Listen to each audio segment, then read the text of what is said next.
welcome back to the basement.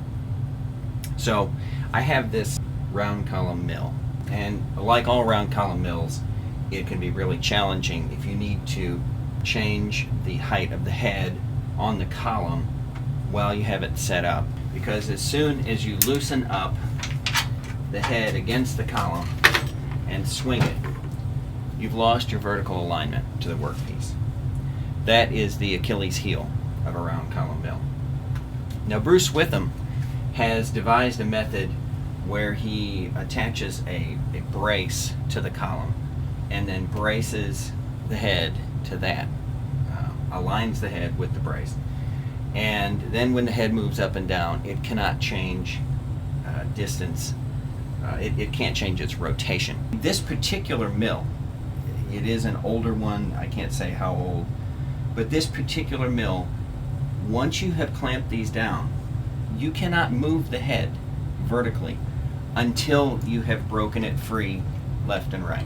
I've had it completely off of here and cleaned it and oiled it, and it's just in the way that this clamp is engaging against this column. So I cannot move the head vertically until I have rotated it. So Bruce Witham's solution will not work for me.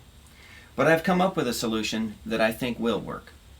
Rather than trying to lock the head into position, my plan is to install a system, a vertical rod right in this plane in space, a vertical rod that's perfectly aligned with the column of the mill, a precision ground rod that I've ordered off of Amazon. It's about $35. Then I will install a pivoting fixed point here on the head and have a method to measure, accurately measure, from this point to the rod. And so if you need to move the head, take a measurement, then go ahead and move the head however far up and down you need to go. And then simply retram the head by using the measurement of the device. If I use a sliding digital caliper, then you can have the measurement head actually locked in place. You can be moving the head and getting a readout. And as soon as your readout on your digital device reads 0, then the head is back into alignment in the exact same space that it was when you began. So to do it, all we need is the rod, which I've already ordered, some brackets to attach to the column at the bottom and all the way up at the top, and then a way to accurately measure from this fixed point to the rod. That's what I intend to manufacture. We'll see how it goes. So moving on to the mounting bracket. I have this piece of 3/4 plate. It's 6 inches wide, 24 inches long. I have made a drawing of how to go about using it. I'll be using a hole saw to get the rough opening on this end. And with a single diagonal cut, I can produce these two parts. I will register them together with some bolts or some pins, cut both holes through both plates at the same time to make sure that I have good alignment so that both parts hold the vertical rod the exact same distance from the column. So here I have laid out the diagonal, and I have laid out the centers for the holes that will be drilled through it. So next step is to cut through this on the bandsaw. I picked up this Craftsman branded 18-inch bandsaw a year or so ago. Of course, the 18-inch capacity is nice. It can do up to a 3/4 inch blade width. Big heavy cast iron table. But what's really nice is in here where it has a multi-speed gearbox. So I can run either a wood blade or a metal blade.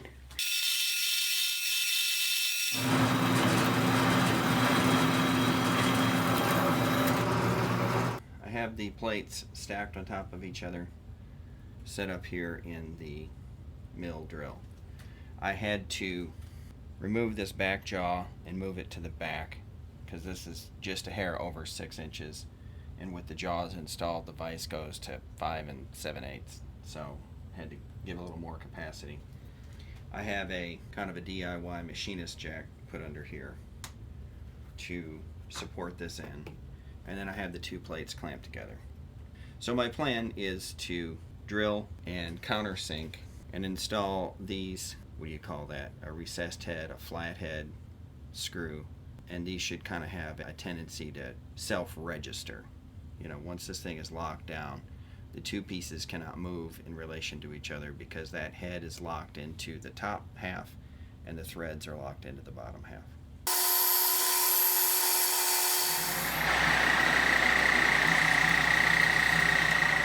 So next I need to drill 5/16 just until I'm through the top plate.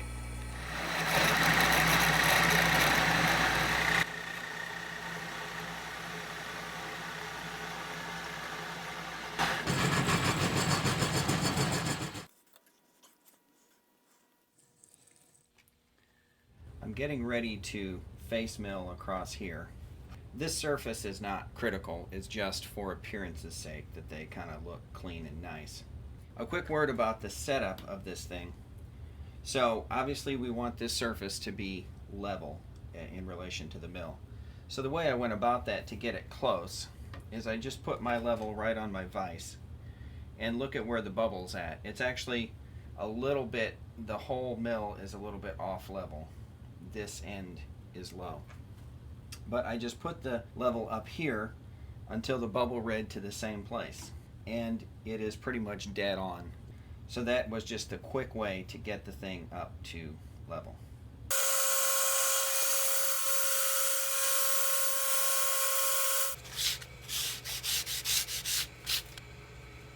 Not a bad looking surface.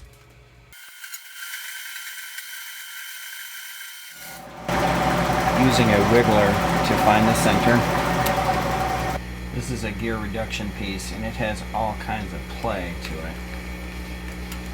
But I'm hoping that it will be rigid enough to be able to drill cleanly, and since I'm using a 3-inch hole saw, it seems like I really want to drill at a very slow speed. So I'm going to try this gear reducer. If I don't like the way it works, then I'll just take the gear reducer out of the train. I'll have to change my head height, which incidentally is the whole point of what I'm working on here, is being able to change my head height and not lose my position over the hole.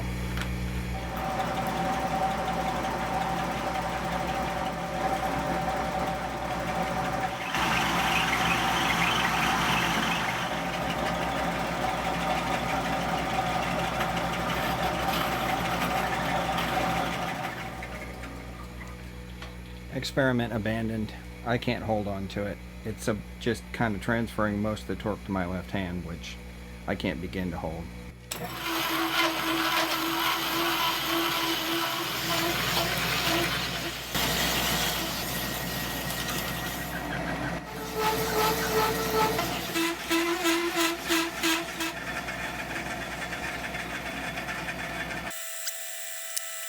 Voila!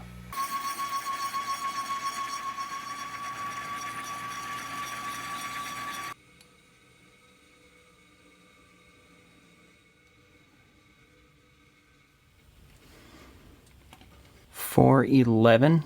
That will work.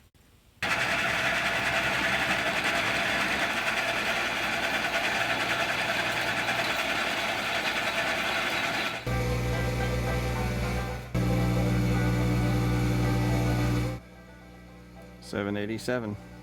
All right, moving on. I have the parts set up in the mill for the next operation, which is the counter bore of these holes, where these clamps are going to bolt onto that plate. In order to establish level, I just used an actual physical level. So this is like right at the very limits of what this mill and this vise can do, because the part is so long and it's cantilevered so high up in the air. But I made a spacer here the same thickness as this, so that the vise is squeezed in very tight. It only has this one eared corner, but it's about as tight as I can turn it, so it's got a pretty good grip. I have this random clamp applying a pressure to the left so that this bottom cannot kick out. And then I built this little fixture a little extending rod that I actually clamped the thing where it was down from level, and then cranked up the extending rod to bring this end up until it reached level. That bubble is where my mill table reads. And as you can see, it's simply aligned by this C-clamp with the scribe line that represents the cut line of where that is going to be cut off. With a little luck, all I have to do now is use the mill to get a flat for where these counter bores are going to be, and then drill it. Alright, little progress update just to kind of show the process. I first milled an angled flat using this 2-flute carbide end mill, and I offset the hole by 40 thousandths each direction off of center in order to make the ultimate size right around a 1/2 inch. I'll be counter boring this a 1/2 inch. Then I center drilled. Then I've just finished drilling 2 inches deep using that 1/4 inch bit. For the final step, I will counter bore using this 1/2 inch 4-flute end mill. It doesn't do center cutting, but with the 1/4 inch pilot hole, it will sink right down in there with no problem.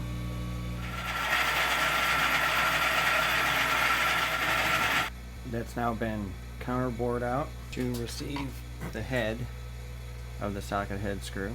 Now all I need to do is bore this top half the full 5/16, and then tap the 5/16 18. Just pulled the tap out of the hole, blew it out with some compressed air, and now you're going to see how easily this cap screw ought to go all the way down really without much fight at all. It's tapped its full depth. The fight is finding an Allen wrench that fits it. There we go. Very nice. Just finishing up tapping the last of these 4 holes. And now I'm gonna stamp a number into these so that I can tell which goes with which. So I will just radius this end on the disc sander. Obviously it doesn't need to be a precision part, it just needs to look clean and not have sharp edges. So I'll start, I've scribed a couple lines that are tangent to the circle that are about the right distance out, and so I will first cut to those 2 lines, and that will remove most of the stock, and then I'll finish up on the disc sander. On this end, I just cut across that line. That's the clamping line, the join line for the parts.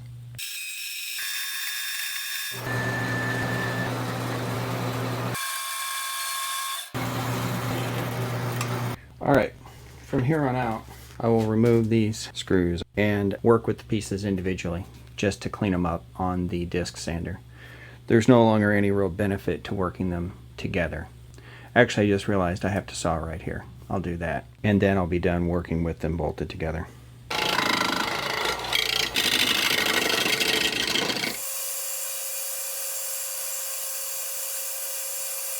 Okay, so finishing this part up. It's the next day, and I have milled these cut-off flats just to make them cosmetically pleasing. Just so that they look good, especially when it's painted. The last thing on this part, we need to cut this slot right here. This will function as a clamp, and this will be the bolting lug to squeeze the clamp. We need to cut a slot there.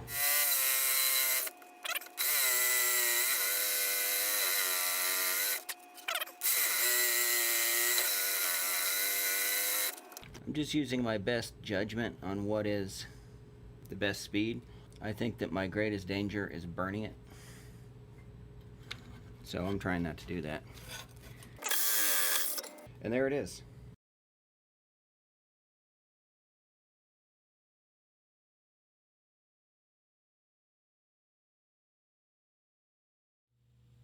Now that the standoff brackets are completed and the vertical bar is in place, it's time to work on the front swivel. This is a piece off of a door. It's a big hinge. I could have used almost any piece of steel. I could have started from scratch, but this particular one has the characteristics that I want. It has a flat face, for mounting to the side of the mill head. And it has an offset pin to act as a point of rotation for the measurement bar. So here's the basic idea. This hinge fulcrum point will be mounted to the side of the mill head, and the distance from this shaft to this shaft is indicative of the rotational position of the head. So all I need to do is design an easily installed and removable measuring device to accurately measure the distance from here to here. So next we'll be working on this. This is fine, but I need this pin to be taller. I have just finished boring this out. This is the same 3/4 size as the bar that I purchased. I went ahead and used this as the pivot point because it is a precision ground surface and because it fits that piece of metal pretty nicely. So I bored it and reamed it, and I'm now trying to decide what to do about an extending measuring rod. So rather than trying to reinvent the wheel, one of the things I have sitting around here is a tripod. And so I think what I'm going to do is use the tripod with its built-in extending mechanism to be the measuring device. The tripod leg will pivot on the pivot point. You can quickly lock it into the desired length and then measure the exact length using this little Harbor Freight digital caliper that I have left over from another project. Next thing is I have to figure out the maximum extension and confirm that this will work, as well as the minimum extension. So now I want to drill 2 holes that are a little bit offset because I'm going to rely on gravity to keep it tight.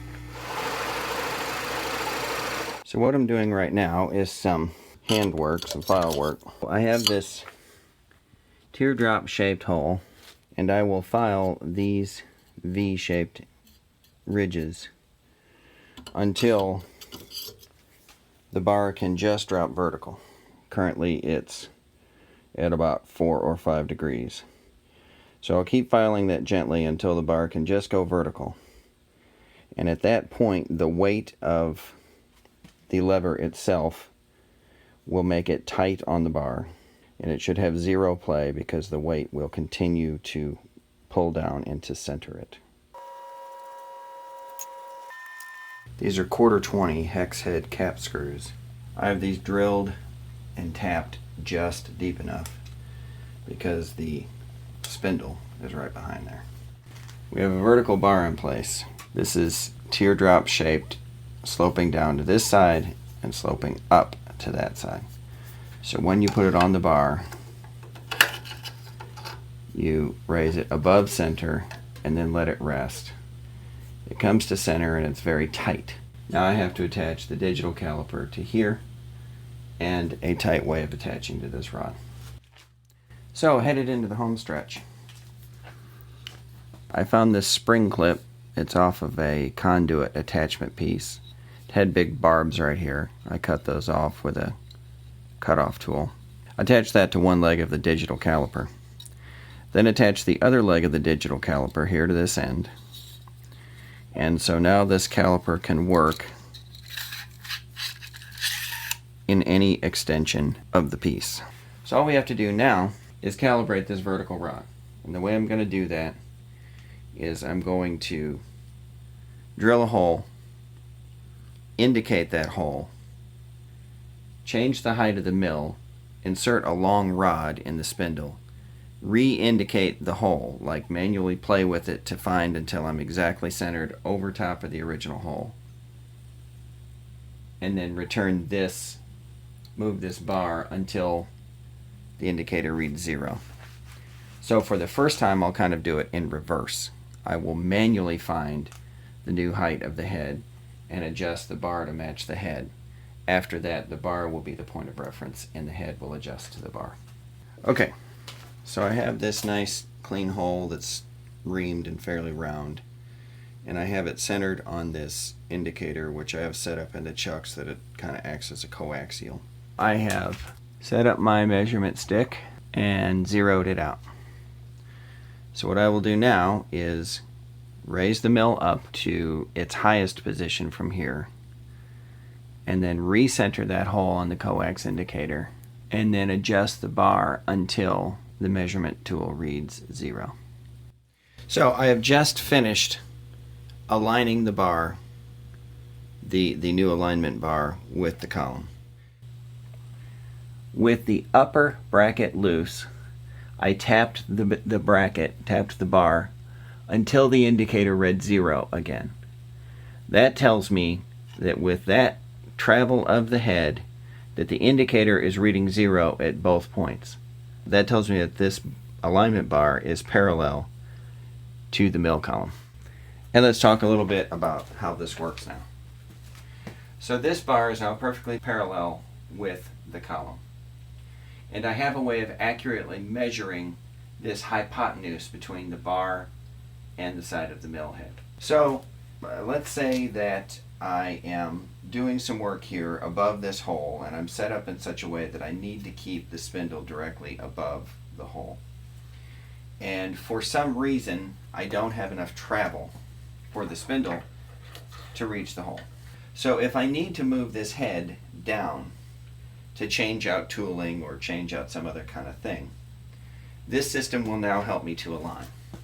So let's stipulate that I'm going to move it down. Turn on my indicator. It's currently set at 0. So what I can do is pop that loose, loosen up the mill head, and we're going to bring the mill head down. So we just snap that on there and move the head until the indicator zeroes out. 3, 2, 0. My head is now exactly above the work. It's in the same XY position that it was before I moved the head. And being done with this equipment, I can just pop that loose and stow this. I imagine I'll probably put a hook right there. Voila! There is my round column mill head alignment system. Thanks for watching.